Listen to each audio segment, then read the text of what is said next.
so you know the drill. But essentially, after the elections last year, it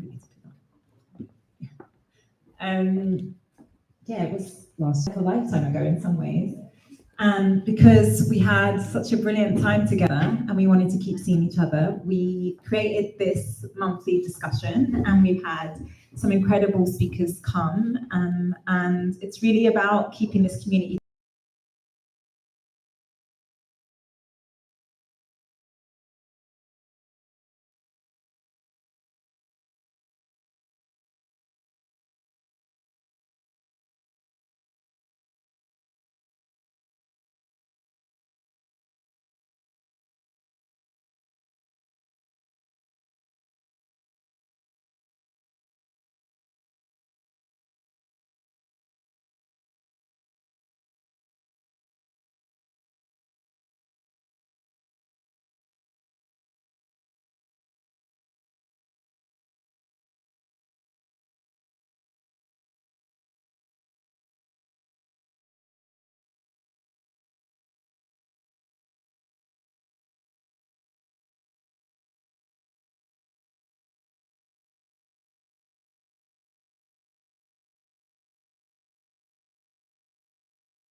and then they would get up and they would do what's called rehearsing revolution.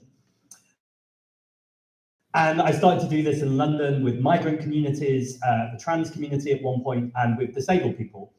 And as I was doing this for a few years, it started to become more and more clear to me that although I loved the work I do, and I still absolutely support people working in that space, there was almost like a bit of unintentional gaslighting to it, which was the idea that if you're articulate enough, and if you have the right information, and if you have allies, then you can get through anything. And actually, we all know that there are systemic barriers in place. And unless you remove those systemic barriers, then politics isn't going to be for everyone. And so from this conversation tonight, what I hope everyone gets in this is that you're here tonight for the community, but actually there are lots of people who aren't in this room yet.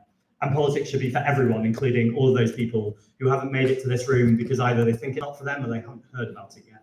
And I think that's when politics is at its most exciting and most revolutionary, when actually it's open up to the whole 99%, and we recognize that the real problem and the real threat is just a few tiny people who control our assets, who control our resources, and actually it's time to take them back.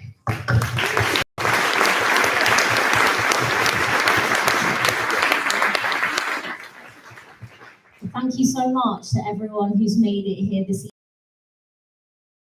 Weren't interested in going to the Labour Party conference and to go anymore either.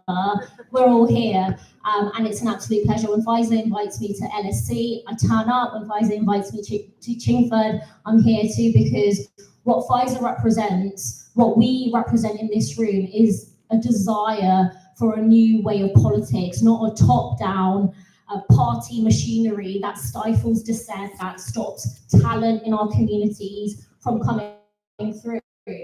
And to tell you a little bit about my story, I grew up in inner city Birmingham. I know you can't tell from my accent, I'm actually a Brummie. And so when Peaky Blinders came out, I was loving it. But growing up in inner city Birmingham and being defined by your postcode was a reality that many people still live with today. A senior police officer who had never visited my school went to the city council and said every kid in my school would be able to tell him, he never visited, would be able to tell him which gang they were going to end up in. So it didn't matter how hard I worked, it didn't matter how hard my friends worked, it didn't matter how hard our teachers worked. Because of our postcode, because of our race, and because of the school that we went to, we were seen in a particular way. And that puts something in you. You want to prove people wrong. And I obviously worked hard, as did many of the kids I grew up with, but we felt the veneer of politics constantly affecting our lives. Westminster was a long way away, but Westminster took away our libraries, it took away our youth centres, it tripled our tuition fees and saddled my generation and subsequent generations with tens of thousands of pounds of student debt. And that made me very angry. And I wanted to get involved, so I joined the Labour Party age 17 because that was a party that spoke about equality, investment in public services, all the good stuff that we all believe in. And so I signed up. Couldn't get involved actually locally because older men wanted to control the CLP and didn't want a young left-wing woman involved. So that was kind of the introduction to mainstream politics for me. But I found another route, and it was Palestine. So I went to the occupied West Bank as an 18-year-old with my dad on a delegation. And what I saw changed my life. I saw checkpoints, military checkpoints that stopped Palestinians from being able to travel to Jerusalem for eye appointments and the humiliation of checkpoints. I went to Hebron and saw Jewish-only roads that stopped Palestinians from being able to access them. I saw families who were constantly terrorized by Israeli soldiers. I went to a military court where 10-year-old, 9-year-old kids were being trialed under military law for throwing stones. And that was a system of apartheid, which I saw that our government was supporting, was anything about. And I felt the shame of that as an 18-year-old. I joined my Students for Justice in Palestine Society. I joined my Black and Ethnic Minority Association and the Free Education Movement, because you can't just get angry, you have to do something. So my journey started off in the student movement. That's where I met others who were just as angry as I was, campaigning around the Black attainment gap, mental health, boycott, divestment and sanctions, the prevent agenda, and so much more. And it's that sense of community that I feel in spaces like this, where you meet other people and you realize you're not alone, and that is transformative. That's what changes societies. That's what brings about revolutions when you look at them across the world.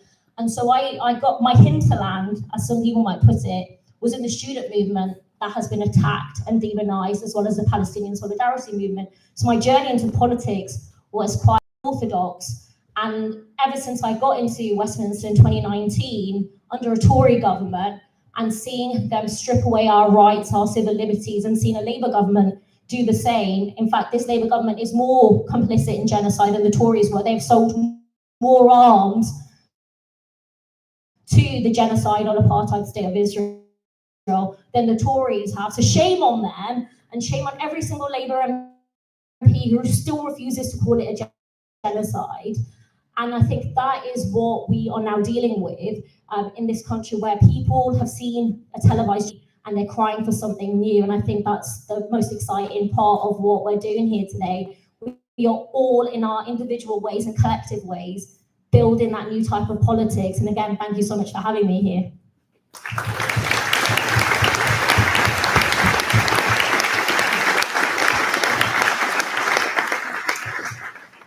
I'm sure part of why, well, a big reason as to why so many people are here today is because we feel like the gravity of this moment, that we can talk about Palestine, but we can also talk about 14 years of austerity, about the fact that Tommy Robinson got 150,000 people out in London just a few weeks ago. And, we feel this moment politically is, really, people say these things all the time, but I think this country is definitely on a crossroads. And for many of us, we feel unrepresented in our political system. Our views are just not there where they perhaps used to be in the Labour Party. They are just not represented. And I, part of bringing you guys together was to really talk about this political moment and what we do in it. I just wondered if you could say something briefly about what this moment means to you and what you think it represents for this country. Thank you. So actually, I've been to Liverpool and back today because I did go to the Labour Party conference. A journalist, I hadn't thought about what my answer was going to be, saw me and immediately went, "What are you doing here?" And I just said, "Causing mischief," which probably should have had a better answer and then developed into it. But I don't like war metaphors, but the idea of parking tanks on Keir Starmer's lawn felt pretty important. And the reason why I'm mentioning all of this is because I feel like the Labour Party represents everything that's the opposite of what I'm about to say. So today they had business lunch where businesses could spend £50,000 to have lunch with ministers and networking time. The whole kind of conference just felt like you're at this kind of big, huge corporate event that absolutely didn't represent people. So to answer the question, what does this moment represent? I think it's impossible to be complacent about what happened with Tommy Robinson, one of the largest far-right marches that's ever happened in this country. We can't be complacent about the fact that since the pandemic started, billionaire wealth in this country has doubled, but our assets are completely being stripped away. Millions of people are using food banks and warm banks as lifelines. Meanwhile, the super rich are just getting richer and richer. And of course, the ongoing genocide in Gaza, which we know this government isn't just complicit in, they are actively enabling. But actually seeing everyone in this room, I think hope can become a cliche, but actually we also need to hold on to that. It's not some abstract idea. Actually, when you turn up on a Tuesday night, a Monday night, hell, I've been busy. When you turn up on a Monday night, when you could literally be doing anything, but actually you've turned up to say, what's been happening on the streets does not represent us. What's happening in government and on TV and on the news, where we rarely hear from other voices who are challenging status quo and challenging power and wealth, does not represent us. So for this moment, I think there's both the crisis, but there's also the opportunity. And finally, I would just say this, and this links in with the climate crisis, the inequality crisis, and the racism that we're seeing, that if everything was perfect right now, but we have the climate crisis, and we said we have to change everything, that would be a really hard sell. But actually, we're in a place where we have a gender pay gap, a disability pay gap, an ethnicity pay gap, all of these issues in our society, and we know we have the climate crisis, and the huge issue with the police that are under-protecting and over-policing particularly minority communities. So saying change everything no longer becomes a radical idea. The radical idea is allowing the status quo to continue and allowing the kind of spiral that our communities are in. But this is a moment where together, collectively, we can seize this moment. We can create a different kind of politics. And that's not an abstract hope, that's the most tangible hope I can imagine. Just to say that Rachel Reeves didn't even mention the climate in her speech today. I mean, it's been completely pushed off the agenda. It's really frightening that that's happened. Sorry, Sarah. So I was at the demonstration 2 weekends ago, where 150,000 people mobilised Elon Musk was on the TV screen, and we saw speeches that attacked Muslims, migrants, the whole, far-right agenda emboldened in our streets. And this hasn't happened in a vacuum. Last summer, we saw far-right riots across towns and cities where refugees and migrants were targeted in what we should call pogroms.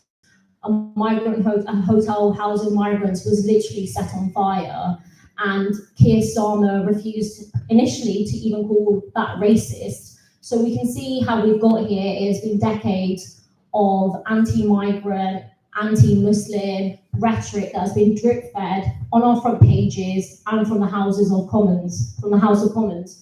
And so what do? I'm frightened. Fascism, the far right, isn't some abstract thing. It's not an intellectual exercise. It threatens many of our communities, and we can't wait for 2029 and to beat reform, which we have to do. That has to be our North Star. What are we doing today? How are we mobilising against the far right? And we saw that solidarity in action. We've seen it in Newcastle yesterday, where anti-fascist demonstrators were in huge numbers. They, there were thousands of them compared to, a couple of fascists. And that's what we need to see across the country. We need to look at the 70s and 80s, where our communities and trade unions built an anti-Nazi league to fight the fascists when they came into our towns and cities. What are we doing when that threat is here today? And at that demonstration, what I would also say is that we saw a lot of trade unions supporting Stand Up to Racism, but it's not good enough to just have logos on a leaflet. We need material support. We need coaches. We need people to come from all parts of the country, wherever the fascists are, to show that we will stand up and defend our communities, because an attack on one is an attack on all of us, and that has to be our guiding principle. So yes, we fight them in the streets, we fight them electorally, and we also beat their arguments. They are able to exploit the inequality that is so pervasive in our society. The richest 50 families in the UK hold more wealth than 50% of the population. That is an economic system designed and has entrenched inequality. What are we going to do about it? That's why I'm fighting for socialism. You can't tweak the economy. You have to rebuild it. And I think what's important when we come together in spaces like this, that we feel hope, we look at our history, the history of working class people, the history of trade unions. Whenever we come together and we organise, we win. So when it comes to the climate crisis, when it comes to the rise of the far right, when it comes to inequality, all of these issues are deeply interconnected, and we have to win. There is no other choice.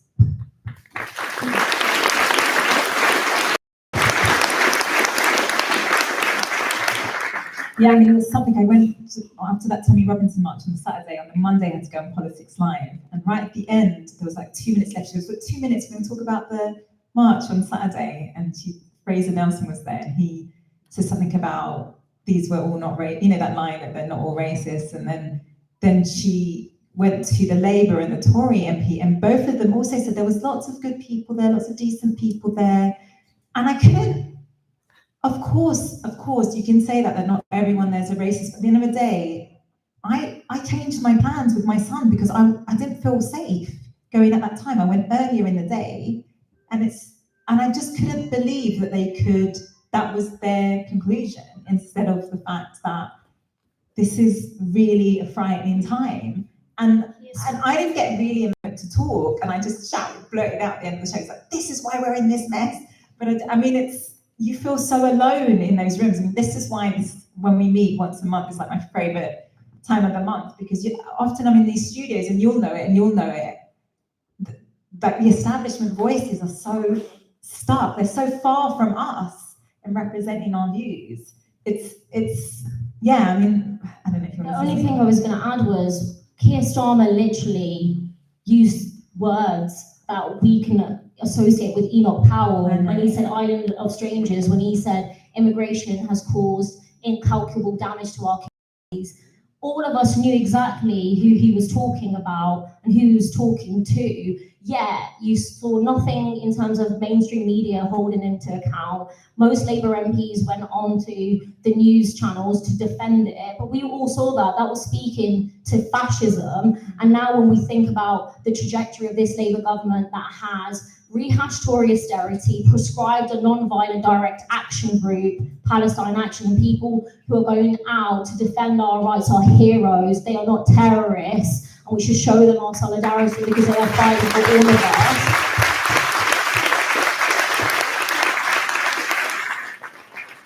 And just finally, the proposed digital ID legislation that's going to be coming through, that is yet another attack on our civil liberties. And this is a Labour government that's basically creating the fertile ground for a reform government, unless we stop them, which we have to do, to really have an authoritarian state like the ingredient. We have to be cognizant of that and also challenge it and fight back. So Zarah, I'm gonna come to this now. Yeah.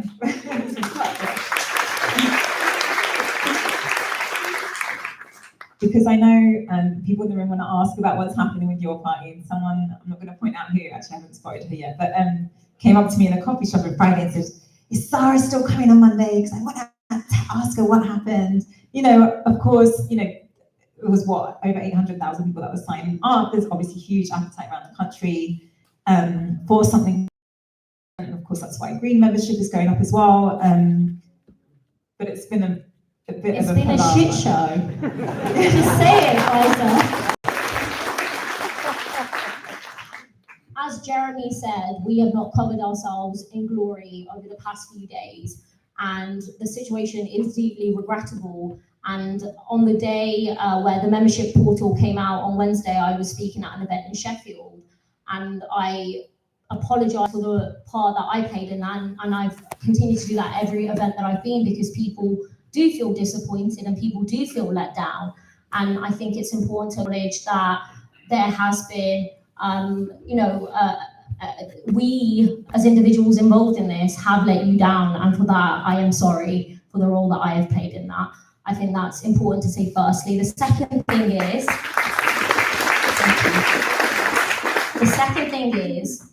this is so important. It is more important than any individual person. When we're talking about the threat of fascism, when we're talking about a government that is directly enabling genocide, when we're talking about a country of food banks where there are more food banks than McDonald's restaurants, then it can't be a Jeremy thing or a Zarah thing. It has to be an us thing. And so we are committed to a conference at the end of November. We are committed to fixing up and doing better. And that's why I think accountability is so important. People don't want what they've seen with all these other political parties, where everything is done in backroom deals, where things happen and then you just kind of see leaks in the press. I think people are sick to death of that type of politics, and that's why 800,000 people expressed an interest. And what that tells me is that those 800,000 people haven't suddenly disappeared. They are still out there and they expect and demand better. So my job, Jeremy's job, and everyone else's job is harder because we've got a lot more to prove now, but I'm up for it. Like I said, I didn't hide away in Sheffield. In fact, I'm constantly going out and speaking to people because people are hungry for an alternative, something that is truly democratic, led by members, not by MPs in Westminster. And one thing I forgot to mention was my background before coming into Parliament was I worked in retail firstly, and I think if you can survive retail during Christmas season in Primark and then H&M, you can take on anything. That gives you like a special kind of resilience. But also, I come from a community organising background, and I truly believe in the power of our communities. Power does not reside in Westminster. Politics, other veins, they'll just respond to what's happening. And as politicians, we have to be signposts. And that's what I've tried to do in the time that I've been in Westminster, but it's what I'm also trying to do in this position to show that we will be democratic, we will have the grassroots at the heart of what we're building. We're not going to create a Labour 2.0, and this time it really will be different. And I recognise there's a lot of work to do, but you know what? I'm up for it.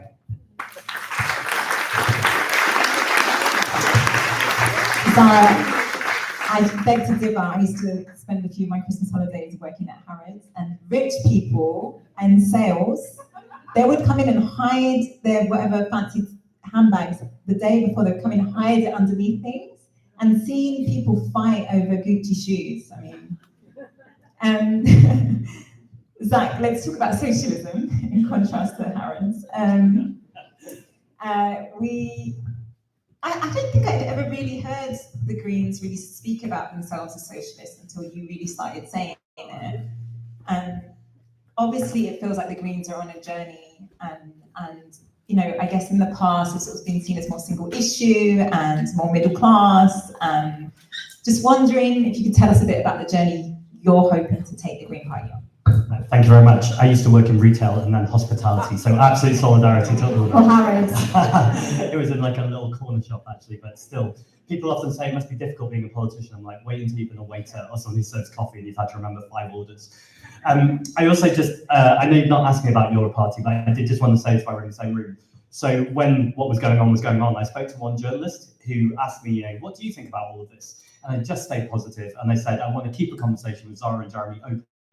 This same journalist asked me, my press officer counted 12 times, because they were dying for a story that was going to separate the left. And I think it's so important that all of us, as much as we can, stick together in noticing the real enemies.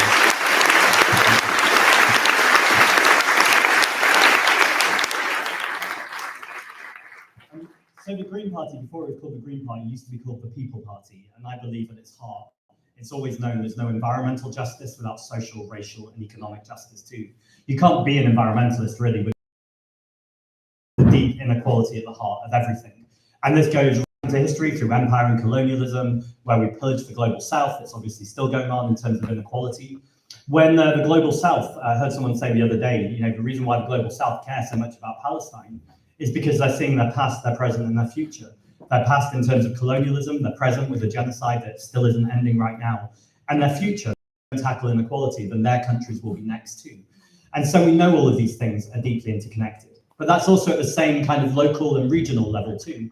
When you think about toxic air and incinerators, which I know is a topic around here too, these are never in kind of white, leafy middle class areas. They're always in working class areas and or people of colour. So there's always been this pattern around inequality, the polluters.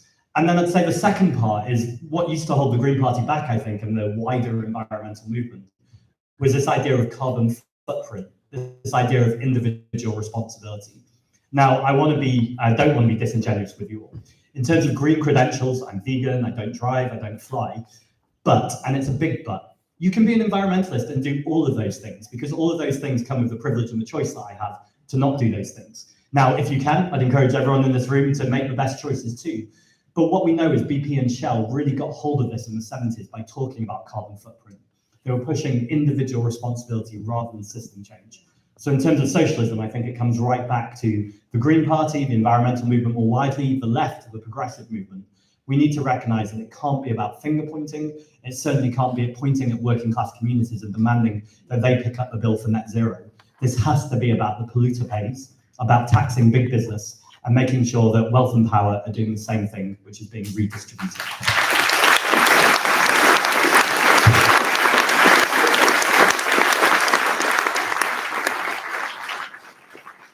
I want to just pick up on that point, Zack, about sticking together. And one of the reasons I wanted to invite you both at the same time is because I know... Not just because our names begin with Z. I know, it's just so many Zs in it. Yeah, it's great.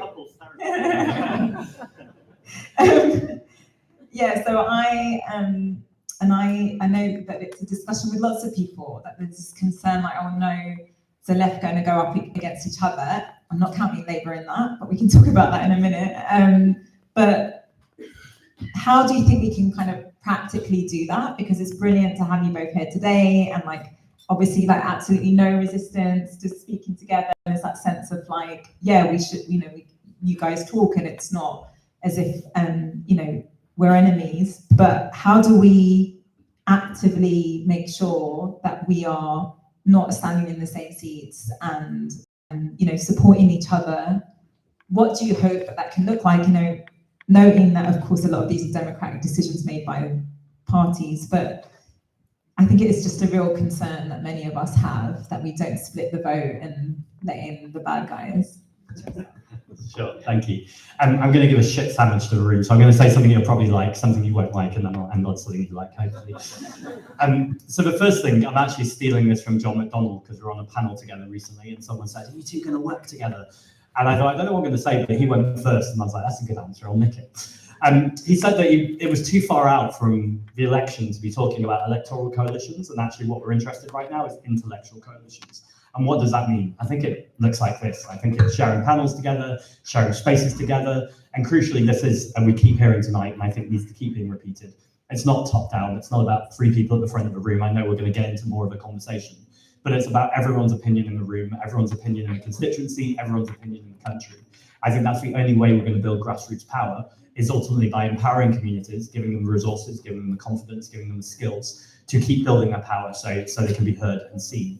I think I'm also quoting Zarah. Pod Save the UK said to me that you said this the other day, so if I'm quoting you badly, blame Nish Kumar. He said that everyone needed to stop shitting themselves about it because the election is quite far away. So it's good we're having these discussions, and it is important, I agree entirely. Yes, for local elections too, but that we recognise reform are the people that we've got to stop, and we recognise that for the general election. And the local elections, there's already good conversations going on, I know, between parties. The bit I'm going to say that you're not going to like, so don't boo me, please, is that I was just elected. The Green Party now has 80,000 members. Just to point out kind of how extraordinary that is, that's a 33% increase since I went through this huge change very quickly. It would be irresponsible for me to have won on a platform of talking about grassroots power and democratic power and conference power, and then come and say here and say, this is what the Green Party is going to do. So that's the bit that you might not like.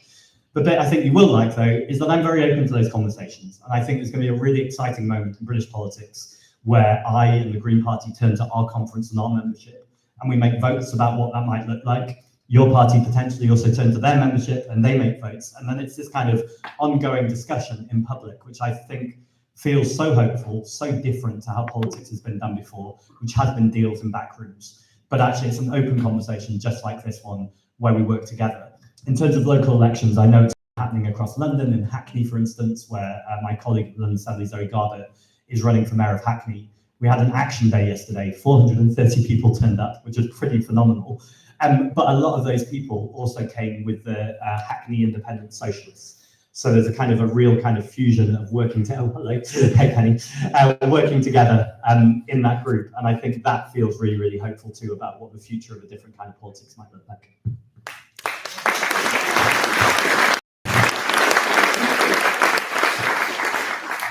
I won't repeat what Zack has just said. I agree with pretty much all of it.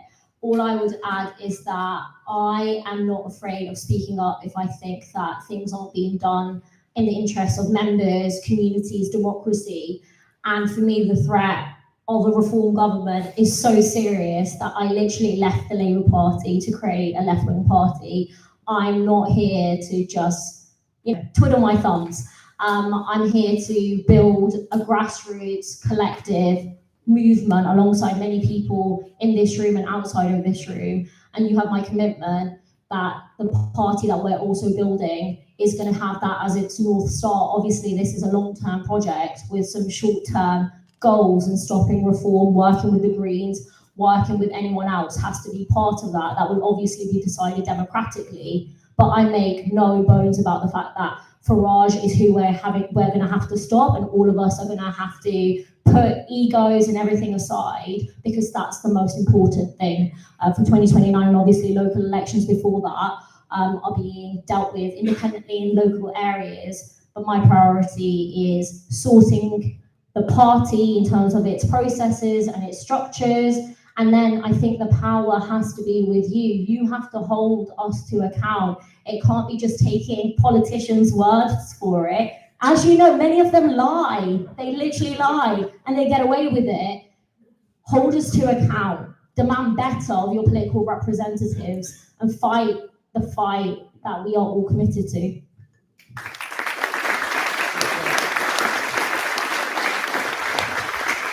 So I'm going to try and speed us up a little bit because I think we're a bit behind schedule. We're talking a lot about reform. How do we fight reform? And the reality is, in some seats, we would also be fighting Labour, and just interested in how you feel about that. If a politician who is running for re-election didn't vote to scrap the 2-child benefit cap, I am not working with you. If you didn't vote to keep winter fuel payments for everyone, aka if you voted to scrap winter fuel payments for the poorest pensioners, I can't work with you. If you also voted to cut disability benefits, I can't work with you. And if you also haven't spoken up about the genocide, I can't work with you.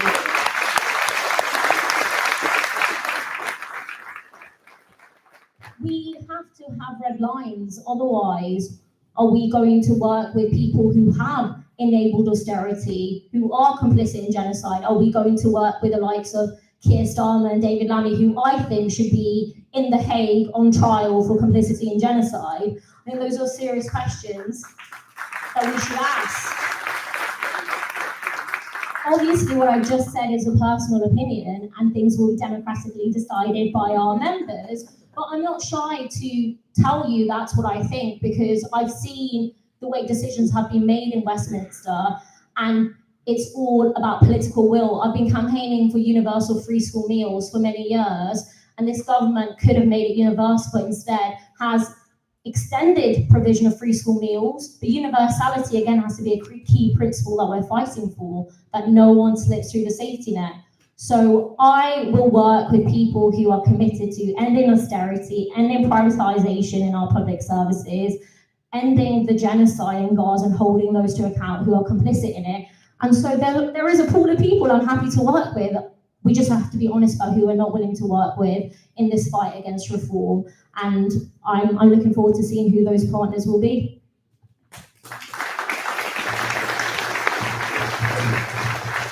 Very happy to. And yes, agree with everything that Zara's said there. And one thing I'm really proud of in the Green Party is we don't have a whip.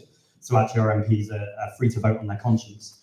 I guess the only thing I'd add with reform is I think we do need to be careful to separate Nigel Farage or even Tommy Robinson, the grifters who are on that stage, kind of preaching far-right rhetoric, from people who might be thinking about voting for reform. Now, I think there are definitely lots of people, or some people, who are thinking about voting for reform who are outright racist. We're not going to win their vote, and nor should we seek to. I think there are lots of people, though, who have been totally let down by decades of austerity, both under the Conservative government and now under the Labour government 2.0. And I think those are the exact people we need to care about, actually, because very often they're the people who need politics the most. They need to feel like someone is going to be there to represent them. And so I'm really clear in what I'm saying. This is not talking about appeasing so-called legitimate concerns or saturating the things that we talk about in terms of migrants or trans people. Like, it's not enough to be not racist. We need to be actively anti-racist. It's not enough to be not transphobic. We need to be actively anti-transphobic, and with all forms of hate crime, making sure we're campaigning against those. And how you do that and still appeal to someone who might be thinking about voting for reform, I think for lots of the political establishment looked like a confusing kind of tightrope. Mandani, and I think there is the playbook right there. You talk about inequality endlessly, and you make sure that's everything you talk about. But if you're asked about migrants, if you're asked about trans people, if you're asked about any minority group, you defend them, total solidarity, and you get back to inequality, because actually inequality hurts them more than anyone else anyway. But actually, let's not get distracted by it, quote unquote. Let's make sure we keep that focus about challenging power and wealth.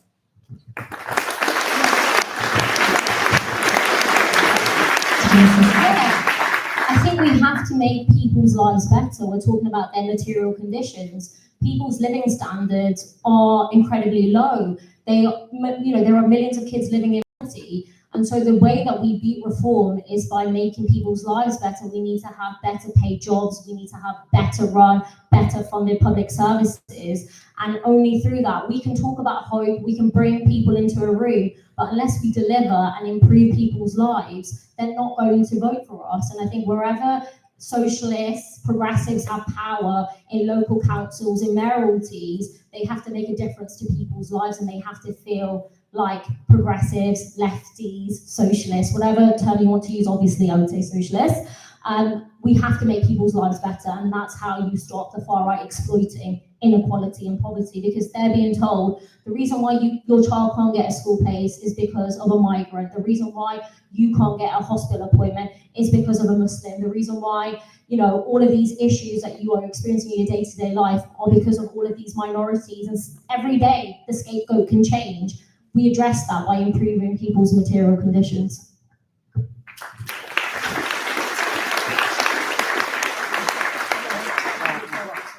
Yeah, I mean, as someone that's worked on inequality for 20 years, I completely agree that we should make that the focus. But we need to bring it alive with just pointing out who the real villains are in society. Like there's someone that's made millions and millions off the back of overcharging government for hotels, for asylum seekers. And he is pushing that money through some dodgy consultancy firm in Dubai. And he's like hiding all his money. And we need to tell people about the realities of the way in which the very rich are behaving and what they're doing to siphon off and steal from us.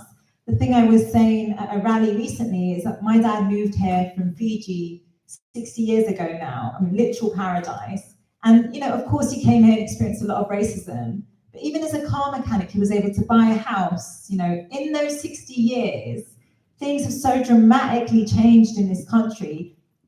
It must be so rare for a manual worker to be able to afford it. I mean, let alone in these areas here, in Walthamstow, Chingford, you know, across the country, to fend for their families.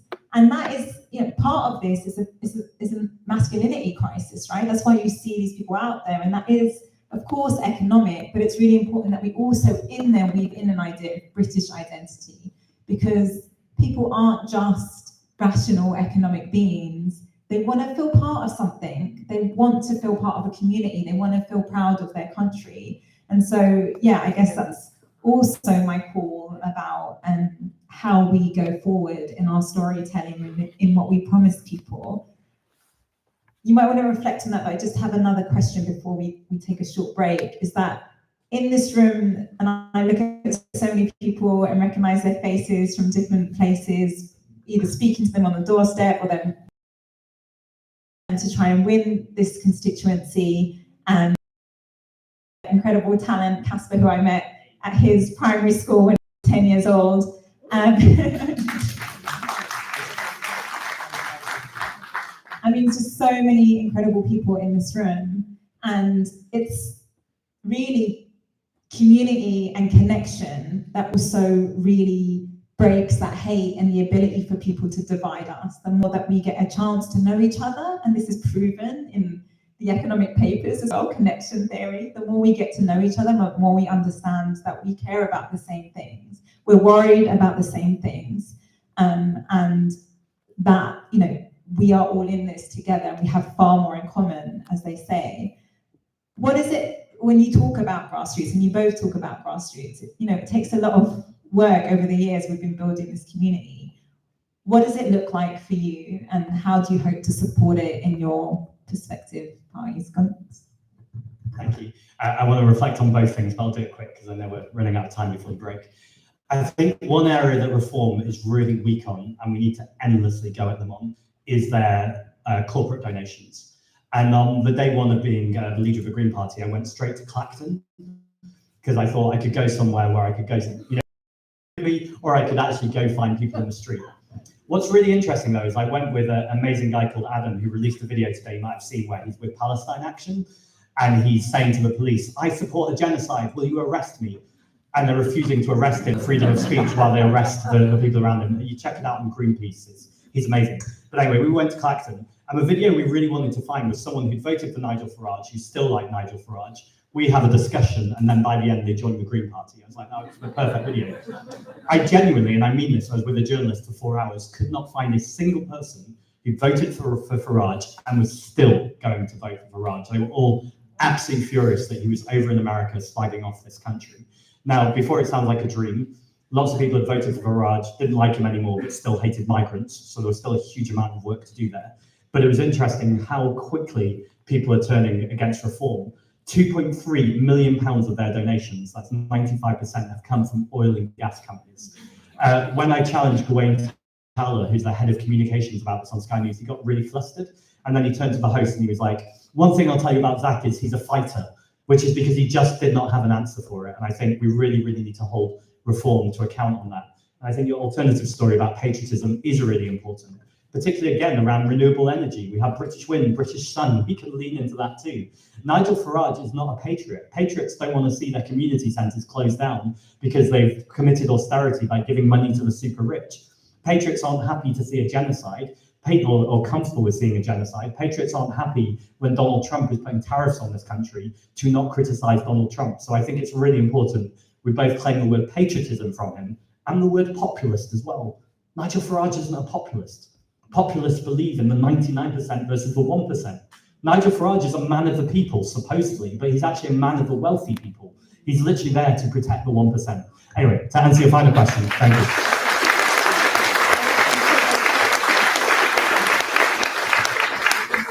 And community looks like this. It looks like people coming together. It looks like citizens' assemblies. It looks like deliberative democracy. It looks like, I'm really inspired by the Belgian Workers' Party, actually, who have not just been doing electoral politics, but they've been out there running food banks, doing community centres, helping out with their libraries. And by the way, that is patriotism, right? There's nothing more patriotic than putting your name on a ballot paper because you really believe in your, or giving your time or volunteering, or even if it's a paid role, saying, this community deserves this nourishment. I think that's the most patriotic thing anyone can do, and we should reclaim that.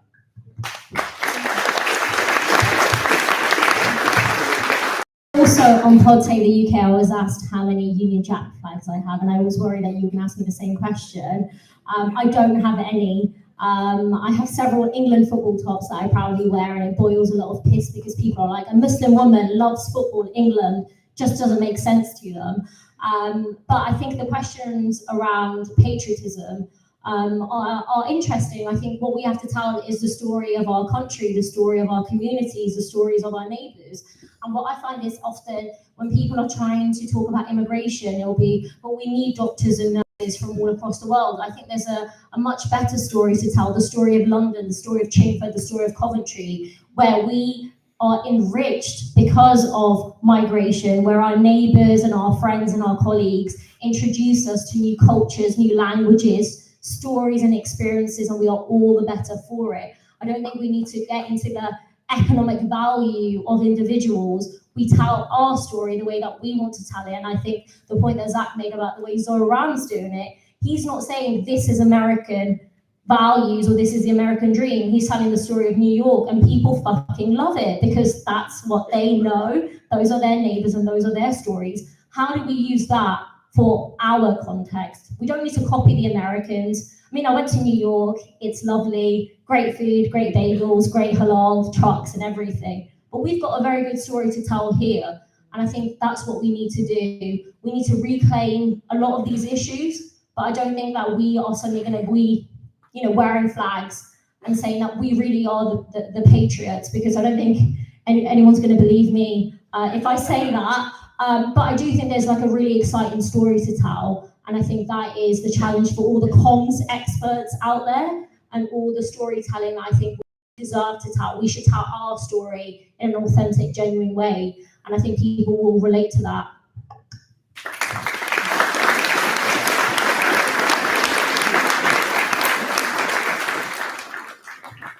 Okay, we're going to break for a minute, but I'm just going to bring up my incredible, been my campaign manager, amazing friend, babysitter. She's going to talk a little bit about this leaflet that I think, was it on everyone's chair? Or did you have it? Right, so because this isn't just to chat, right? We've got to take some action, and all these local people here, we're going to do something. So Helen, over to you. Oh, that's nice. I like babysitting most of all, can I say? So my name's Helen. So I used to be, of this area that we're in now, the chair of the local Labour Party. I was also on the selection panel that picked Faiza to be our candidate in 2019, and I was on the selection panel for to pick Faiza as our candidate in 2024. And I also was one of the people that walked out of the Labour Party when they threw out the best chance that we had of getting rid of Ian Duncan-Smith, which might not matter to Keir Starmer and the leadership of the Labour Party, but matters to all of us here. Isn't that right, people?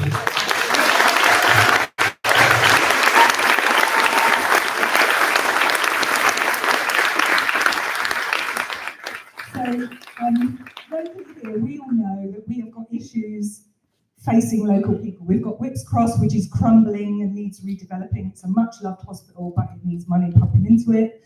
We've got Broadmead Grove Bridge, which literally has got crumbly concrete and has split our community in two because you can't get from one side to the other. We've got decaying high streets. We've got people whose standard of living haven't seen any difference under electing a much longed for Labour government. Now, if you look at the polls that came out today, apparently that in the next election we're on track to have 373 Reform UK MPs. Our Prime Minister, we need to provide an alternative to the far right that's based in our communities, which is what I think we are trying to do here. In that same poll, by the way, it said that this constituency here and Ilford North and Ilford South would go independent.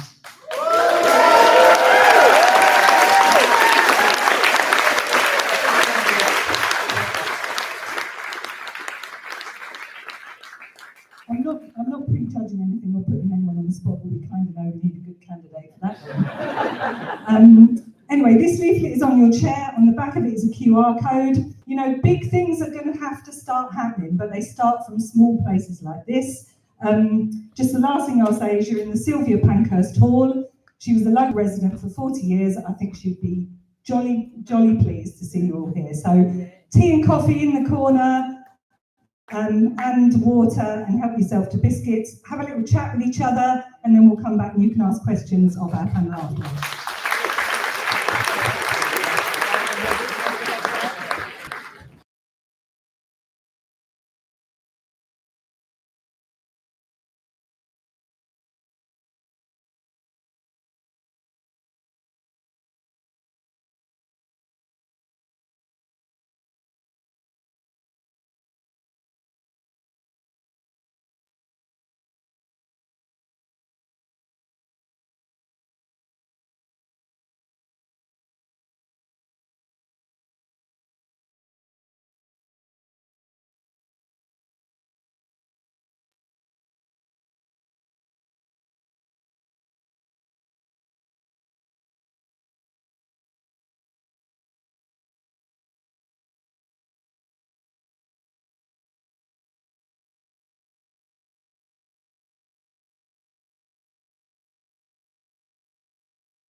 voted for Brexit because it offered them some kind of false dream. And so I know you did speak a bit about this, but I, just even for my own sake, would really like to understand how we work about providing people with a vision and the faith that the left can pull something off that actually that people will believe in, that they will want to vote for us. Thank you. Thank you. Great question. Thank you. Mike? Yeah, I'd like to sort of talk a bit about flags, or ask your view on it in a sense. I think Faiza mentioned how she had her plans a couple of Saturdays ago were affected by what was going on with Tommy Robbins. I can remember we used to go to a cafe in Station Road, and at the time of the Brexit debate, one of the people working there, who was from Eastern Europe, said, "You don't want us here anymore." And I tried to persuade her otherwise, but she's gone. And what you think collectively about the displays of flags and the impact that's having on communities in this country, and a massive demonstration like that. A friend of mine, I'm not going to go on about this much longer, had a friend who was working at St Thomas's. If you look at the photographs, aerial photos of the march across Westminster Bridge, 80% of the people there, in some way, allegedly, apparently from an immigrant background, absolutely terrified. And there's something happening that we can talk about 5 years away election. This is happening now. You go to Loughton, Epping, and see the flags hanging. I'm sure around here as well. Yeah. It's not good look. Thank you, Mike, and I appreciate that concern. I know lots of people feel it. Yeah, thank you. Hi, back to the thought of funding again. Have you thought about getting any money from the trade unions? Because I listened to one of them on TV yesterday, and she was not happy the way the Labour Party was going. And she was thinking of getting some funds from giving funds to somewhere else. Trade unions, okay. No, yeah, Mike, I was just going to say, I think that's such an important thing to say, how many people are scared, which was not reflected in lots of the ways in which politicians were talking about it. They were too busy defending people out there at the march and thinking about the people that feel unsafe in our own country. And Zach, do you want to start on some of that? Yeah, so briefly on each of them, if that's okay. Yeah.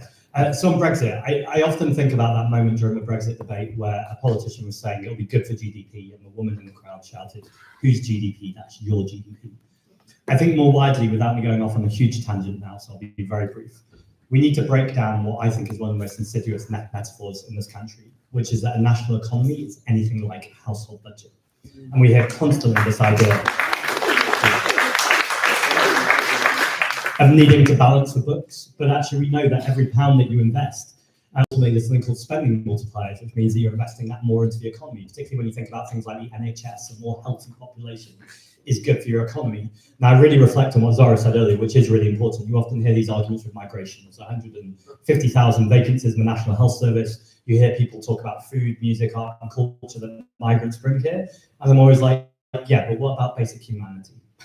Like, before we talk about people having to do a trick to be here, or some kind of circus trick, or to have to contribute something, actually, what does it look like when we see another human being look in their eye and know that whether they're fleeing for their life, which is the most obvious argument to make, or frankly, if they're just looking for a better life, why should a border demand where someone could live or somewhere someone can't live? We hear constantly about the boats. Well, we could stop the boats tomorrow by offering legal and safe routes. We could also recognise that the boats are 5% of migration, but they're spoken about 95% of the time.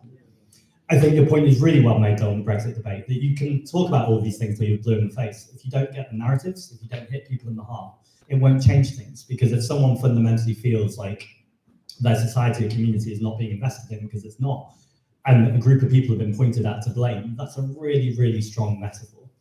And what I would say, so every party gets a party political broadcast twice a year where you get to talk for 4 minutes to the country, and I just wrote and filmed ours a couple of days ago, which will be out next week. And one of the things I really wanted to hit on it, and it actually comes to tax inequality or tax fairness, is when you talk about taxing the rich. I met a hairdresser who said, yeah, but I'm working really hard. And I wasn't arguing with them. I don't really argue with anyone other than Tories from Labour, right? Have to add them there. But I just realised that I was being a bit more kind of assertive in the conversation, wasn't really hearing them, and I just reflected and I went, oh, of course, when we're talking about taxing the rich, people think we're talking about them and their aspirations to be wealthy, their aspirations to care for their family. And so what I'm trying to hit in this party political broadcast, but I want to hit every time I talk, is that I'm not talking about the 99% of people who are working hard.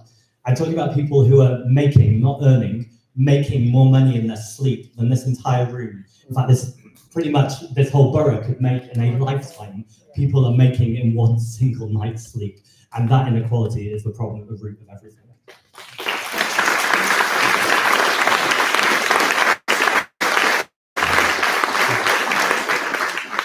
I just said to Faiza, I'll be brief on everything else. We've talked long and then rather than talk about flags. It's difficult to be brief. Actually, I think Faiza has said it though. I think the first place to start from is communities are terrified.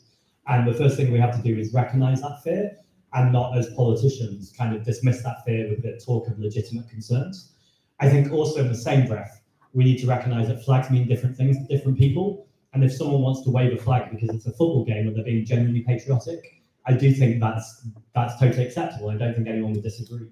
I think this idea that Yvette Cooper said that she's got flags all up in their bunting and stuff like that. One, I think we just don't believe her, and that's the biggest problem here, is people don't believe politicians because they bullshit and you can smell it. But two, it's a very American thing. And actually these so-called patriots are actually taking over some of the worst parts of culture from a country that has rising fascism and going, oh, we'll have a bit of that over here.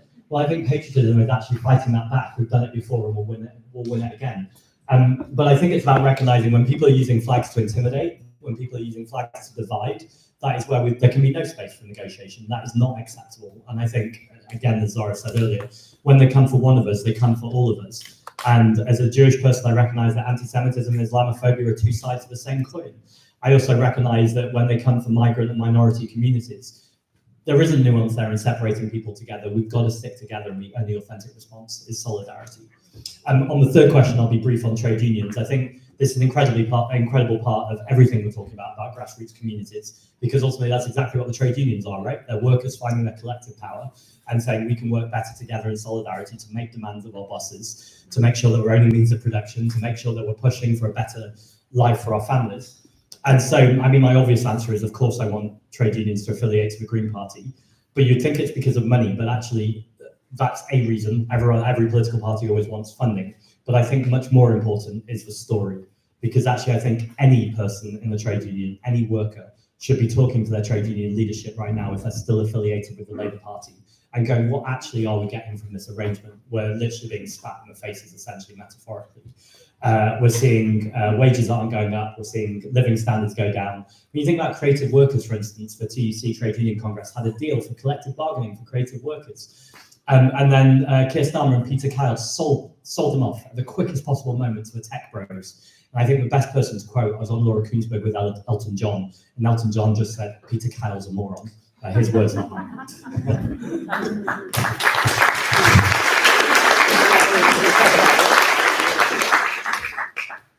I'm going to be as brief as possible. I'm going to start off with breaking the Labour link. I think every trade union should disaffiliate from the Labour Party when it has walked down on workers' rights, when it is taking part in a race to the bottom on migrants' rights, when it's coming for our civil liberties.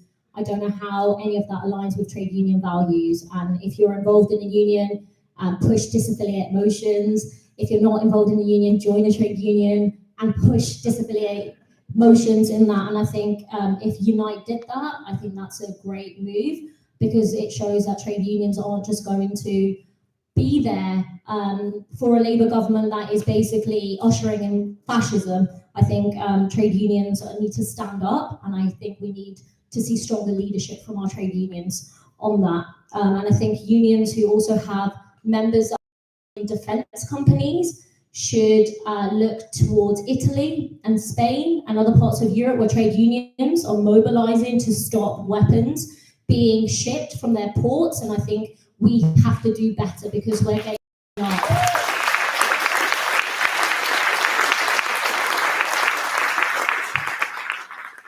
Just quickly on Tommy Robinson and what we're seeing, this is a global reactionary project. We see the politics being developed in Washington, in Rome, in other parts of Europe, and including in Westminster. But there is another side to that story, and it's happening in trade union meetings, it's happening in halls like this, it's happening on picket lines where we're coming together to fight for an alternative society where we have investment in our public services, where people don't have to work multiple jobs just to pay the bills, where kids aren't starved and not getting food in school. So I think we look at the way these far-right movements are coordinating, and we have to out-organize them. We have to use the internationalism that is so key to our politics and fight back. Solidarity knows no borders. We need to apply that to the work that we do. And finally, just on the question around the economy, already been won.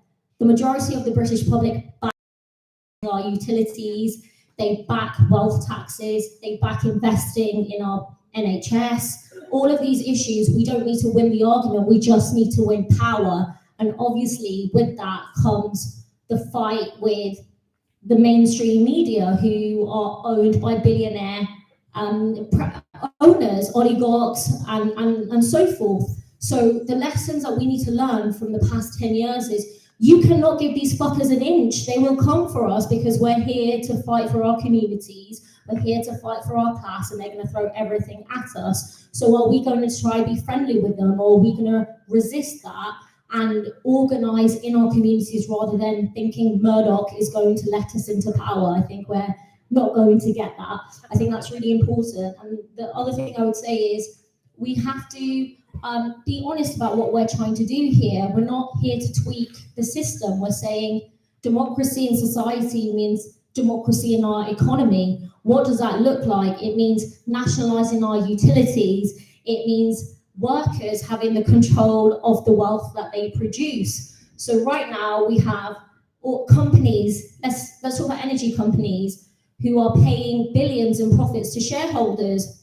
That belongs to our communities, that belongs to workers, and we need to be able to demonstrate that that's what we are here to build, an alternative economic system that puts workers in the driving seat and that they will be better off. We've already won the arguments, like I said. We just now need to win power. We need to be quite uncompromising about that. I think the British left has issues, but one issue I would say is we are not winning. And I think we need to get used to winning, and we need to win by any means when it comes to fighting for our class, because that's what I do, and we need to be out organising them and winning. Thank you.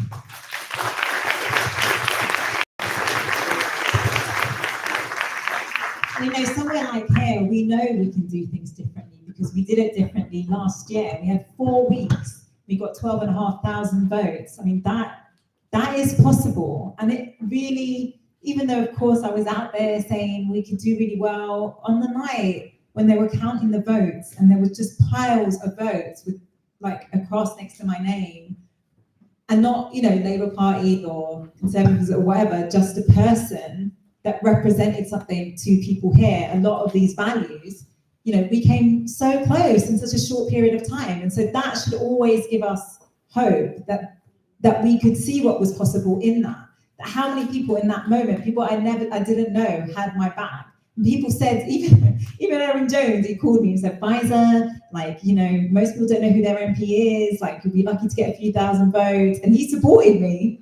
And I think we need to remember that about our collective effort and what we did in a short period of time, when we need those moments to give us hope that we can change something, that we can talk to our neighbours. We were so shocked to have people that say they were going to vote for reform switch to me. And it's partly because you're a real person in their community that they see all the time. Actually, Casper was with me in a coffee shop and a few others one time when this woman was shouting at me about private schools. Do you remember? She was saying to me oh my goodness, why do you support the VAT in private schools? And at the end of it, she goes, I'm voting for you anyway. And we were like, what? She goes, I know you're a real person. I'm going to see you here. I can talk to you. Don't forget that, that we actually just need to show up in our communities often. You're not going to persuade everyone. We don't need to persuade everyone. Okay, 3 more questions. Let's go from the back. Thanks, Andrew. You should start.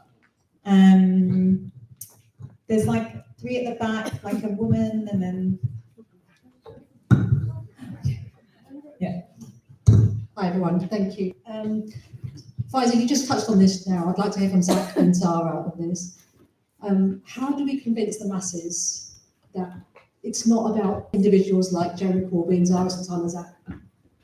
How do we grow the grassroots movement, and how do we get everyone on board? Because the last couple of weeks, I've been trying to set up, along with a lot of other locals in Leighton and Wanstead, we're trying to set up your party group, and people just turned to us and said, what now? And how do we convince them it's not just about a couple of individuals at the top? So yeah, I'd like to know about that. Hi, just wanted to say thank you for coming and speaking to us. It's been such a great talk, and I think everyone here probably feels the same. I just had a question about, I've seen the video of Zack going to Clacton and speaking to the people there, and there are people who will vote for Nigel Farage, but who agree on the same kind of economic stance that we have, things like making life better for people in terms of inequality, bringing down tuition fees, reducing privatization. And my question really is, how do we make our message louder than the Daily Mail, places that are backed by billionaires who have a real vested interest in maintaining the status quo? How do we combat the kind of repetitive cycle? How do we, break down these barriers when there's so much acting against us? What are small ways that we can implement these kind of changes and reach out to those communities?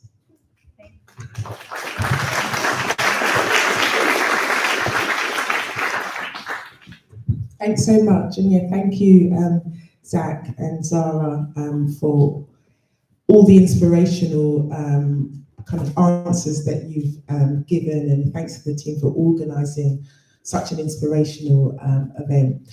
I wanted to just pick up on the answers that you were giving before about the general election. So that's going to be in 2029 at the earliest. And I take the point about John McDonnell saying it's a long way away, but we know the far right have been organising for the last 40 years for this moment. And I think on the left, we do need to be really clear that we do need an electoral strategy. And I don't think we can afford to say that the election is in 4 years' time and we'll figure out at some point, closer to that point, what we're going to do by way of standing candidates in particular constituencies. I want to know that that thinking and that strategizing is happening right now, and we're building the infrastructure on the left to have an electoral strategy that can be deployed as soon as an election is called close to 2029. So I really wanted to get a little bit more substance from the two of you about what that looks like behind the scenes. Thank you.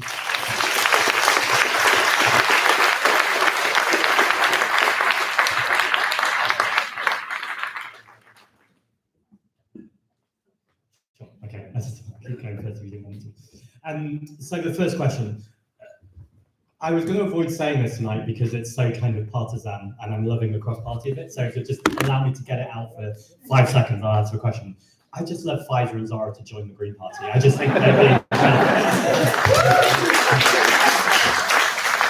Now I accept when we're at a cross-party thing, but I just wanted to say it because we've got nearly 2 million votes, we've got 39 seats, we're in second place, and we're already starting to get our target seats. So I think that partly answers the first and third question, or starts to answer it in terms of my responsibility ultimately has to be as leader of the Green Party to think about England and Wales and all of our target seats, and to ultimately put the best case forward that I think is the vision for this country, which is a vision of environmental, social, racial, and economic justice. People sometimes say to me, oh, but there's this kind of niche policy I don't like that the Green Party has, which is totally fine, but we are one member, one vote. So I'm like, join the party, help get it changed. Now, I totally accept that there'll be people in this room, including Faiza and Zarah, that don't necessarily buy into that argument. That's totally fine. We can still be friends, guys. But also from where I come from then, is to really make that case to the country, is to keep saying that I genuinely think that the Green Party is the best home and vehicle for the left. Zarah and Jeremy will talk about your party, Faiza will talk about being independent. I think that's all fine. I think it's working out how do you make sure ultimately you don't get in each other's way. And I think that's the key bit. And I think for that, there doesn't need to be a strategy yet. I hear where the impatience is coming from, But when it becomes clearer about where are you targeting, what are you doing, that's when I think the conversations become more substantial in terms of making sure, well, let's just make sure that we're not splitting the vote in places that we're really trying to win. I come back to the answer earlier, which is not a cop-out, it's just democracy. It would be outrageous for me to stand here and go, me and Zarah had this little chat and this is how we're going to do it. Because actually, it needs to be everyone involved as much as possible. The second question was, reform trying to be left-wing. So yeah, it's partly why I went to Liverpool today, to be honest, in terms of the Labour conference. I was a bit naive and I thought I could get there and just quietly film my social media video. And the media just pounced on me. It was a proper circus of a bit of hustling and bustling. And it was this really beautiful moment where I took some of the interviews and I said, sorry guys, I'm just off here to film some vox pops and to chat to actual people rather than me just talking to the media. And the reason why I'm saying this is I think social media has totally changed the game. I still believe in going on mainstream media. I still think it's important, and there's often millions of people who watch those programs, and being able to speak in a way that connects with people. To the exact point you're making, so many people who are voting reform want to see a wealth tax, want to see nationalisation of public services, aren't happy with the genocide, are very unhappy about political lobbying and corporate donations. And I think we can reach those people. So that's why I've got mainstream media, but actually I'd say social media has really raised in importance, and shout out to Casper, who massively helped Faiza, and I've nicked him for a short while. Faiza demands him back. But what I love is, so Casper's 15 and people often say, we need young people to kind of be making our social media, and Jan, working together to go, actually, how can young people kind of work on this? And I think the beautiful thing about social media, well, the awful thing about social media is the vested interest in the algorithms. The beautiful thing is if you can beat the algorithm through organic content, just making things that people are really interested in, that speak to people, that are community-based, I think that really, really speaks to people. And the phrase I love is, if you agree with me in 9 out of 12 things, then vote for me or join the party. If you believe me or agree with me 12 out of 12 things, then go see a psychiatrist. That's a bit much. I think ultimately we just need to make sure that we're finding common ground on the really important things, and everything else will work itself out eventually.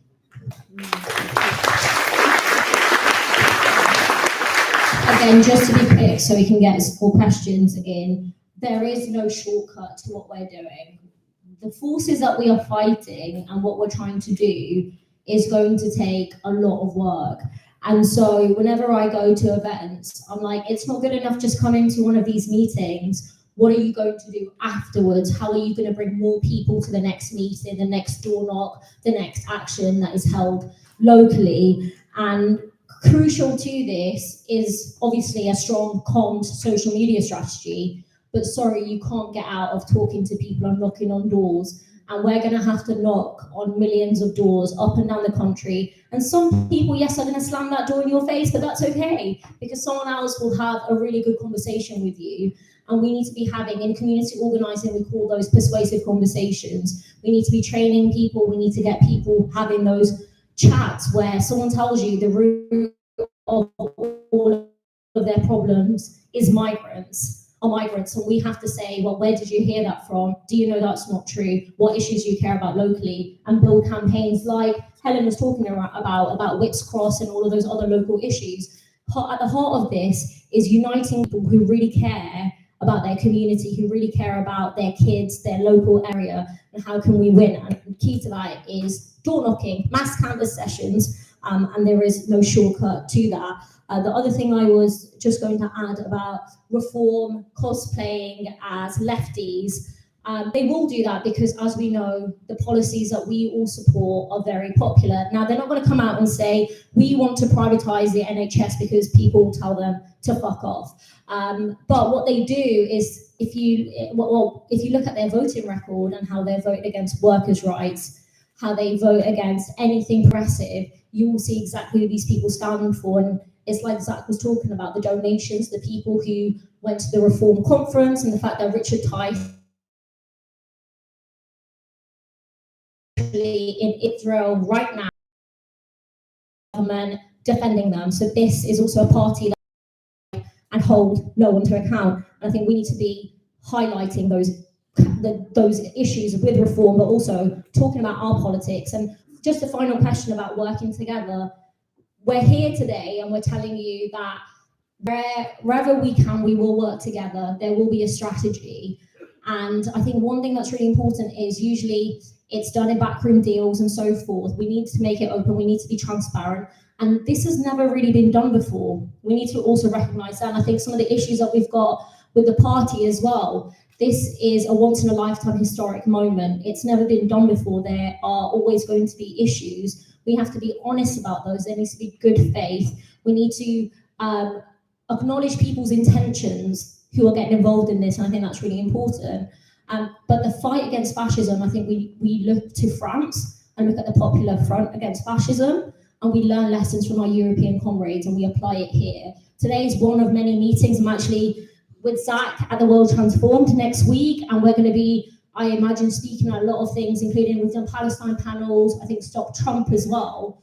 And what you are seeing is, I think for the first time, multiple parties and people on the left who are telling you we will work together, but obviously you need to see that in action.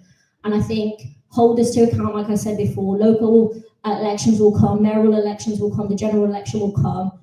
Hold us to account on that. Don't just take our word for it.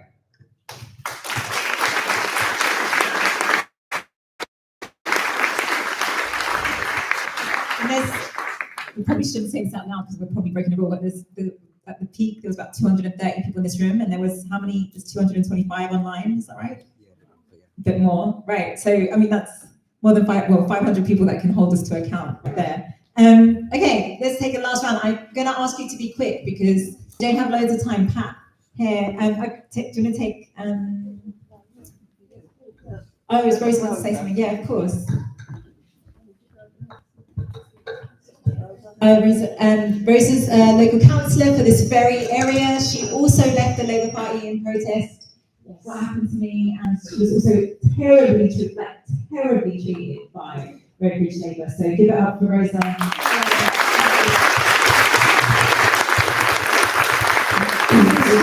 Very popular locally. Thank you. I've got three questions for you. Sarah, Shivana Mahmood is thinking of getting rid of the ILR, independent leave to remain, for the skilled migrant workers, mainly carers. I'm here today because my carer who's with me enabled me to be here. If Shivana Mahmood goes ahead in getting rid of ILR, we are going to lose a handful of skillful workers who are looking after the vulnerable in this country, and we won't have anyone else to look after us. That's one. Zack, are you concerned that Keir Starmer may follow in the footsteps of Donald Trump to a baby drill in the UK? And my last question, Faiza, is for Faiza.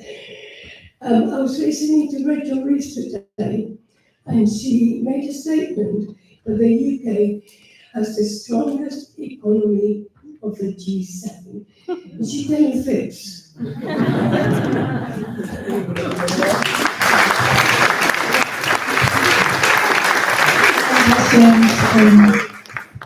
Is Shawnee then, there's this young back in, sorry. Oh, okay. Yeah, great. Right, this is quick. As a young person today, I feel many rising barriers, from unaffordable housing, rising student debt, and cuts to public services. What would be your top priority in the country, and more specifically for you, the constituency advisor, to make sure that my generation can live secure and fulfilling lives?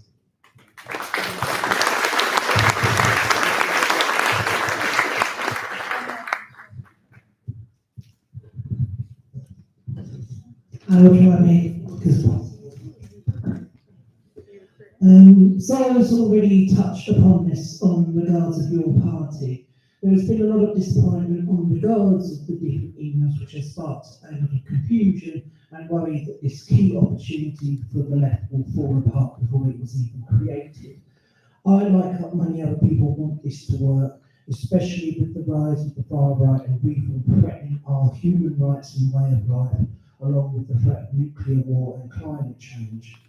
This opportunity makes this even more critical. And I absolutely stand with Faiza on the alienation you are feeling on regards of the independent MPs sidelining you. But I do wonder how we move forward from this and build a united front that make people at the centre of this without the threat of this falling apart. And just to say, Sean does loads locally on queer rights and organising various different queer events, and it's just a brilliant local person. So, yeah. I just got embarrassed now, sorry. Okay, so, all right, Zarah, I'll hand it. Yes. The emails and the comms have been terrible. People are feeling really confused, and there are people who signed up on the membership portal that I promoted, and there's people that have obviously signed up on the membership portal that was posted a couple of days ago. What I can assure you is that regardless of which portal you signed up to, your money, your data, and your membership is secure, and that will be migrated. That is what I can definitely tell you. The other thing I can definitely tell you is a commitment to deliver a democratic. If I can say there's been a silver lining in all of this, which is a stretch to be honest with you, it is that all of you are looking at what's going on, and it will be more democratic as a result of that. It will be more transparent as a result of that, and you will hold us to higher standards. You absolutely have to. So I think that is somewhat of a good thing. What I will say is, in addition to that, me and Jeremy have a lot of work to do, and we will be speaking together in Liverpool at St George's Hall next week, before we're also speaking together at the World Transformed. And I think what the left needs to see is unity, not just between what we're building and the Greens and others on the progressive side of politics, but within our party itself. And I think that is an opportunity for everyone to see that we are working together, we are committed to this, and there is a lot of trust that needs to be rebuilt. And I take that very, very seriously. The other question that I'll just add on to was the question about ILR and Shabana Mahmood very quickly before others come in. Shabana Mahmood today said that her political heroes are Margaret Thatcher, as well as Benazir Bhutto, but if we just focus on Margaret Thatcher. So we shouldn't be under any illusions about just how right-wing our new Home Secretary was, and we thought we had it bad with Suella Braverman and Preeti Patel and a whole host of others. But Shabana Mahmood announced ILR is really damaging. In fact, I think there's another comms disaster where Keir Starmer said scrapping ILR is racist, but actually tweeting people to come and work as carers, work in so many different fields that, you know, help us in our day-to-day lives. That's apparently okay. So what do? We have to organise against this. This is a Labour government that is basically a shit show. I've used that a few times, but I think they are a shit show too. And they feel the pressure from the electorate, from the British public. We have elections coming soon. That is a way to send a clear message to this Labour government. But there are other ways. Lobby your MPs. Make your voices heard. I literally check my emails, and if there's a particular issue that people are really organising around, I pay attention. And I think we all need to be very smart and strategic and contact our MPs and challenge them and hold them to account. We can win on this the same way we can win on digital ID. It is not a given. Just because they announce things doesn't mean it's going to happen if we fight back. And I think that is really important on a whole host of issues, but especially, I would say, on what they're saying about ILR and digital IDs. We have to organise, we have to hold lobby days, we have to hold demonstrations, we need to show local MPs that we're not going to accept this. Thank you. Thank you. Going in reverse order. Sean, I won't comment on your party to ensure that makes sense, why not, but just to say thanks for running queer spaces as an LGBT person. Thatcher said, you know, there's no such thing as society, and then the Tories and Labour have kind of closed down our community spaces and places where people gather, and that's not just the LGBT community, that's lots of different communities. And ultimately, I think those grassroots projects that are still going on are absolutely the heart of what needs to keep happening. Young person in the middle, sorry, I didn't catch your name. What was your name? Albie. Albie, thank you, Albie. First of all, kudos to you for being at a political event and asking such an articulate question. There you go, for Chingford School. I've got loads of answers for you, so I'm trying to filter it into one to be short, but I think it's rent controls. I think when we look at the housing market, just the fact that young people are leaving school and then whether they're going to university or an apprenticeship or going straight into work, just the idea of leaving a family home is getting harder and harder and harder. We have unscrupulous landlords that are letting rents completely spiral. And I think to have rent controls is one thing, but if I could sneak in a few more, I'd say to end tuition fees, let's talk about university-based income. I could give you a whole list, but I think rent controls is probably the start. And then Rosa, I'm sorry I didn't know the story. A huge thank you for the solidarity with Faiza. I think that literally is solidarity to leave an organisation and a party that you probably had a lot of love for to do the right thing, and I think that should always be acknowledged. I think in terms of, Zara said a lot of what I would say on indefinite leave to remain, so all I'd add is how important political pressure is. So I actually represent everyone in this room at the London Assembly, so I'm elected by proportional representation, so I'm a London-wide Assembly member. And just 2 weeks ago, I asked Sadiq Khan about the genocide in Gaza, and for 6 minutes, he refused to call it a genocide. It was excruciating.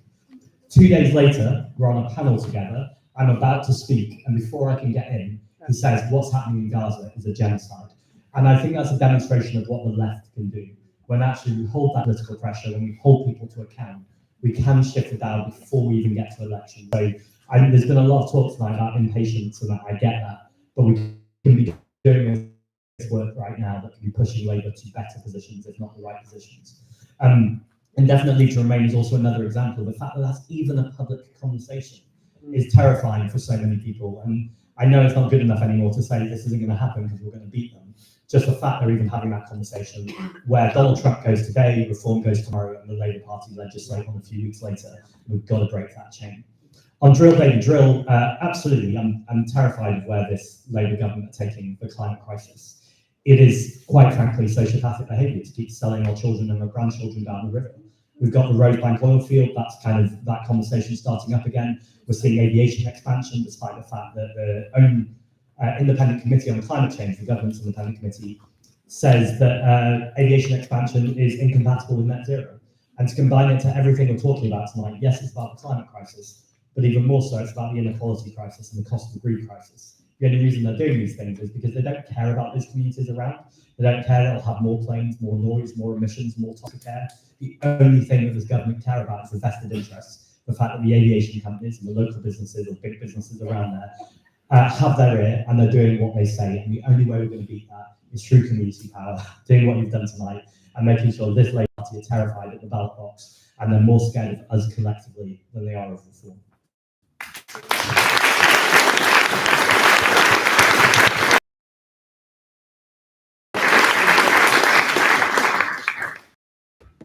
I just don't even know where to start with what the priorities should be for you. You know, I see you, I see myself, I see my son, and I'm going to give you everything. And I just think that we've been so let down by our politicians, and I feel so guilty about that for your generation. And, you know, I think, you know, I've worked on inequality for a long time, and I think it really comes back to the structural reasons. You know, Rachel Reeves said this, I mean, it's not completely a lie about the G7, but the point is, who cares? No one feels that GDP. Who can say that their lives feel better in the last year? Like everyone I talk to, you know, no one feels that. So what's the point of talking about GDP and growth? It means absolutely nothing to people's lives. And we need to have a real structural shift in this country. So when you say what's my priority for you, it's to give you back the water. It's to give you the renewable energy. It's to give you the housing that you need. It's the council housing that we haven't been building. We should stop all this private development and focus on social and council housing.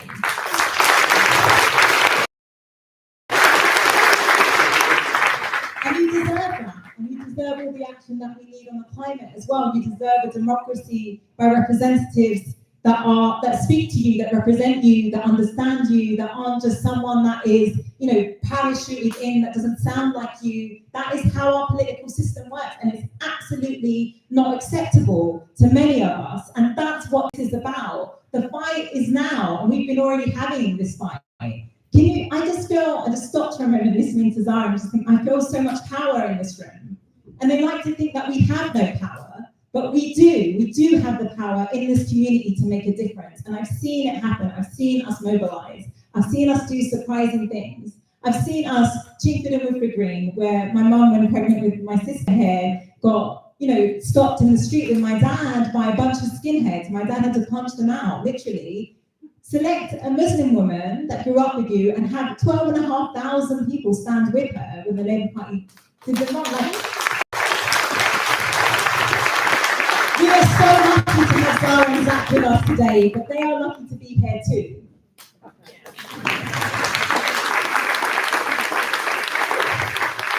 And look, the time has come, yeah, absolutely, there's strategizing that happens down the road, but we cannot afford to wait for someone to come and save us. We cannot afford to say we're going to wait till 2029. We have to start those conversations. We have to take those actions. And they start with the things that matter to us most. I'll never forget one of the first campaigns I got involved with locally was when a local primary school had botched academisation, and a bunch of parents, all walks of life, came together because they cared about that school, and they formed bonds and they liked each other because of that work. They never would have spoken to each other had that not happened. So we have to use the things that we care about, like Whit's Cross, the hospital I was born in, and many of us were born in or had our kids in. We have to fight for that hospital. They told us the work was going to start a couple of years ago. It was going to start this year. They moved it to 2032. No, that's like saying it's not going to happen. And they need to be scared of us. When we organise, they get scared. They don't like it. So look, on the 25th of October, Saturday 25th of October, we've got a community conference, and we really want you there. We really want to talk about practically how we get going locally. Because I actually think in the meantime, whilst we're working out where we go and what political party it is and whether we want to stand as independent, we just keep going, we keep speaking to each other, we keep building this incredible connection that we have, and we are unafraid to go out and make our arguments. There's 3 people here completely committed to this journey, but I know that there are another couple of hundred people in this room as well, and that is so powerful. So thank you for coming today.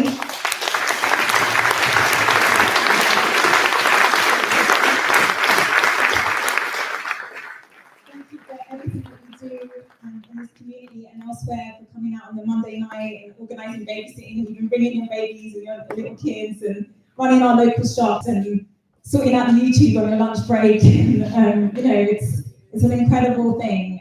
So we're going to keep having these conversations as well, and I'll keep trying to invite all the incredible, famous and smart people I know. Someone came up to me and was like, we need one on the economy. I was like, where were you in July with Margin's campaign?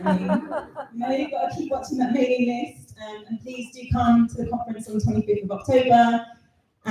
Massive thank you to Zarah and Zack who have joined us today.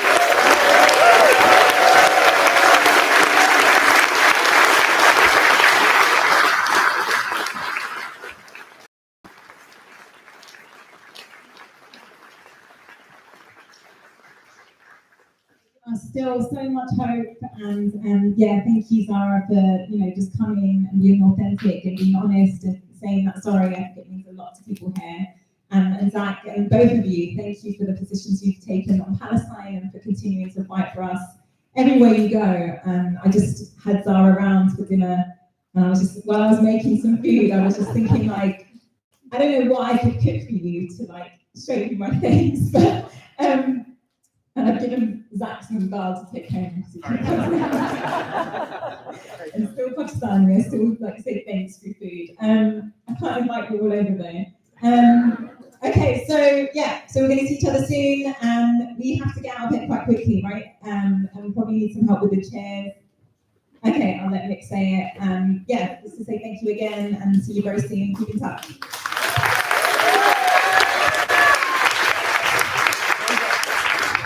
Right. Change